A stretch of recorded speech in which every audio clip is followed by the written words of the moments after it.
Engineers, start your engines!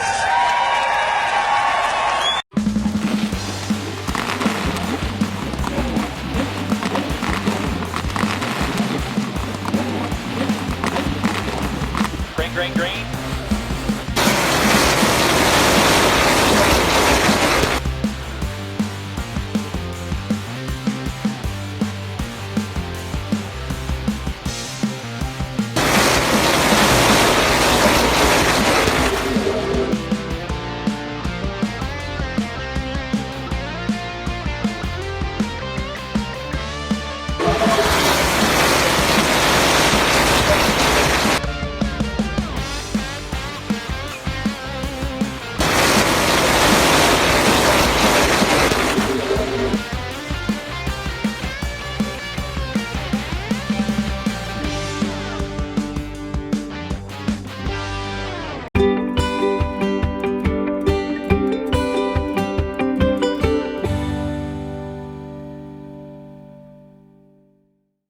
First off, maybe talk about yourself a little bit. Your upbringing, where you grew up. I grew up in Normal, Illinois, so I was just a normal kid. And then, well, my grandparents farmed a little bit, and when I was about 12, my dad brought me a go-kart home. And that was it. And I drove that, run around the country. Well, not too far from home, but for, I don't know, 5-6 years.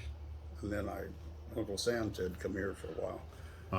Thank you for your service. Yeah. And then I come back, and a friend of mine I met in 3rd grade, Bill Hendry, he decides we want to go race in stock car. So he didn't have a place to do it. He didn't have the tools. Okay, so he bought the car and put it in our garage.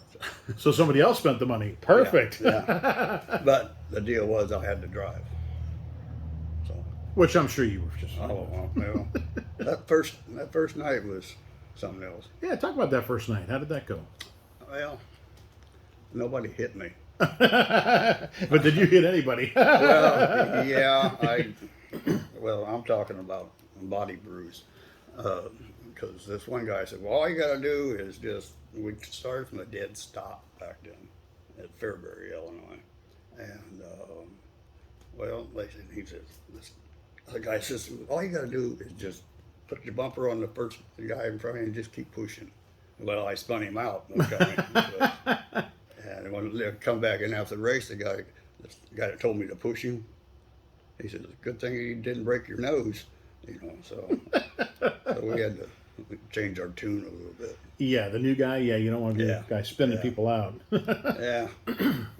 Well, when you have to. Well, right. Yeah, that's another interview altogether. Yeah. So you guys are running the local stuff, and I presume that's dirt? Yes.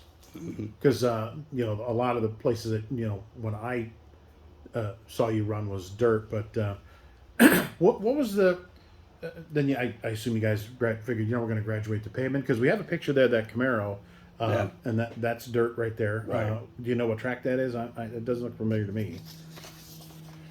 Yeah, it's kind of blurred, but I don't know. It could be Danville. It could be. I don't know for sure, but it was either Danville, Springfield, or Macon. Who knows? I don't know. Were there aspirations to move up? I mean, hey, we're gonna, okay, we're running dirt, but we're gonna have to run asphalt soon. There's, USAC's around, ARCA's around, NASCAR's around, and we got all this other stuff going on. Was that okay? We're gonna run the small stuff and gradually progress, or we're just gonna go have fun? Well, we were having fun, and then we did that for about 4 years, 5 years. Excuse me. And then one day Bill says, we're going to get an ARCA or a USAC car. So we got one. And that's just went on from there. So now you get this USAC car, and I presume you're talking about the Charger. Yes, the Charger. It is originally from South Development. Okay. and we got it from other people, but yeah, I need one of them. There you go. Yeah, if you need to take a break, take Yes. a drink of water. Not a problem. Absolutely. South of Ella, we just lost him. What, a Yeah, couple not years too long ago, unfortunately. he was a hell of a guy. Yeah. He was a nice guy. He, you treat him nice, he treats you nice. That's the Chicago way, right? But and we ran that for, let's see, that was in '74, so we ran that till '76, and then we bought a car from Bay Darnell, and that was another big Charger. And that's the year I got rookie of the year. Book of the Year, 74, yeah. Yeah, 74 I got rookie of the year, and 76 I got most improved. And then after that, we just, took it as it comes. But we had struggles along the way, with sponsorship and stuff, and it was hard to get sponsors back then. I mean, a good one, and our pockets wasn't filled, so we just had to do the best we could. Your pockets weren't filled because you were racing. I mean, all the guys, friends, we'd be out there working on these cars every night. We'd go to work during the day and go to midnight working on the car, just about every day, because we ran Friday, Saturday, Sunday on short track. No, on USAC we didn't, but it was out there a lot. Were you guys running the short tracks and USAC at the same time, or you figured we're just going to concentrate on one We or the were other? more on USAC. When I finally went away from short track, we went. Well, this car was a short track car. Another guy owned it, and I drove it for a while.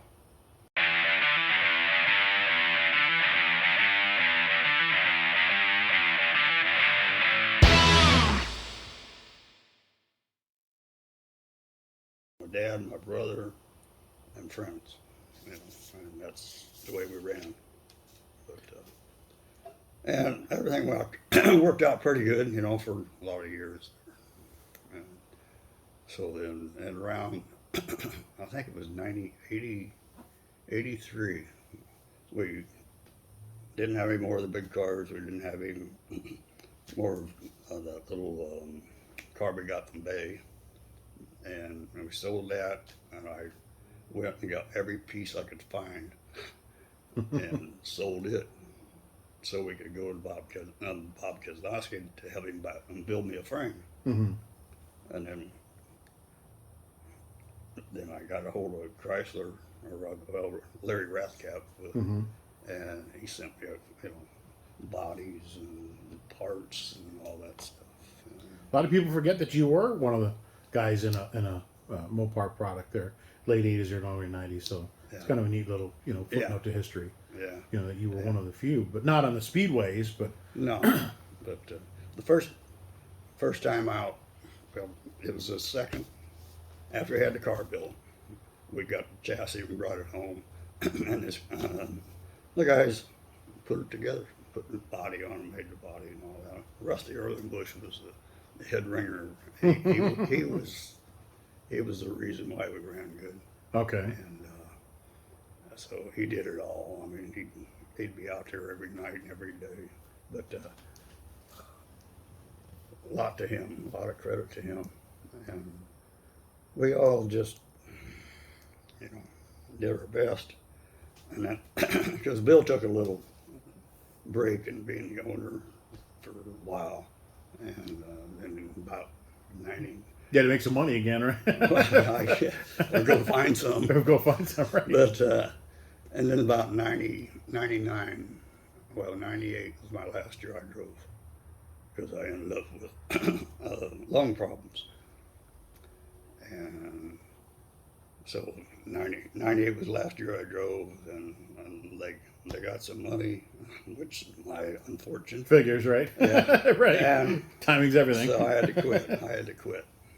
And that was hard. But, everything comes to the end sometime. We are jumping a little bit ahead. We will come back to that definitely. So back to your USAC days, and this show has kind of documented it, in that I tell people that for quite a while, USAC was as big or bigger than NASCAR because you had the Indy 500 champions in the field, like AJ and Mario, and Johnny Rutherford and the Unsers, and I mean, you'd pack Milwaukee, 4 times a year, and the stands are full. Not even an empty seat in the house, and they still talk about Milwaukee today. And what was it like running against guys like AJ and the Unsers and Butch Hartman, and and then the Great Dane Norm Nelson, and we're talking icons here. Oh yeah, them guys are good, and mainly they had Jack Bowser. I forgot him. Jack. Oh yeah, Jack was a good guy. He was different in his own way, but he was definitely. He was. If you really got to know him, I think he's. It's his way, but we just spoke to Lou Seipold. He was our guest. Our guest removed. Lou was talked quite a bit about Jack. He worked with Holman and Woody and Jack himself, but they the first year in '74 we were down in Decline, and we were running, and I happened to be running right beside Butch. I was on the inside, he was on the outside, and I remember going down the straightaway and getting ready to go into one. He goes, who's this kid? I wasn't supposed to be there, I don't think. But I don't know. You don't hang Butch on the outside. Well, I'd rather have him on the outside than on the inside. Yeah, you would, but he wouldn't. No. Not that champion. Anyway, we had problems, blew a tire or something. I don't know, but that was funny. And then we had a motor built by let's see, one of them guys, his mechanic. Okay. And then let's see, who else did you say? You got Norm Nelson. Well, that's Jerry the guy. Kowicki built his motors. I know that. Okay, Alan's Jerry's the dad. one that built one motor. Oh, okay. And when I was the rookie of the year, he brought his son up to me and introduced me to him. Wow. Okay. I said, "You gonna be racing?" He said, "I'm going to school first." Wow. You don't hear that a lot. No. He was smart, and he knew what he was doing. But to say they showed me how to drive and stuff, no, it's kind of seat my pants, I think. Right. You take a little bit of the best from each. Yeah. Yeah, you can usually kind of watch. Guy. Do a lot of watching because they were fast. Oh, I'm sure. Yeah, and but there's other guys, and Bob Keselowski, I can remember when he wasn't really running that great when I first started, and what he did all the way to the end. Yeah. So, yeah, he was. I'd say I probably talked to Bob more than about any of them. I didn't really talk to a lot of them. I'd say hi. But According to your wife Gail, you don't do much talking anyway. No, she normally does most of it. My wife would not say the same thing about me, but anyway. I like to talk to guys who've driven that Hemi, and I like to talk to guys that have driven a leaf spring and a coilover, and I like to find out what the difference is, in the field. Well, if they're working, they're both nice, but the coil, the leaf, that was because there for a while, so you couldn't have coil. Right. And then everybody wanted to get them because you could adjust them better and quicker.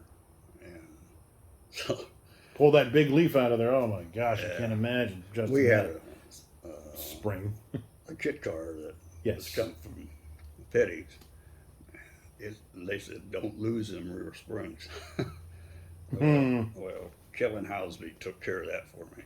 Oh, down to Decline. But, oops. But tore in me pretty good. The big talk now is the next gen car, and how you have to buy in NASCAR now.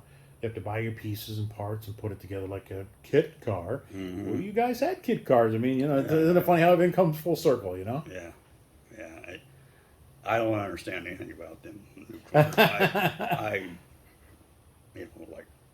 I kind of turned the page a little bit because when I had to quit because of my lungs, then it was about, well, that was in '98, and then in '09, I got lungs put in me. Oh, wow, okay. A double lung transplant thing, and still going. So Wow.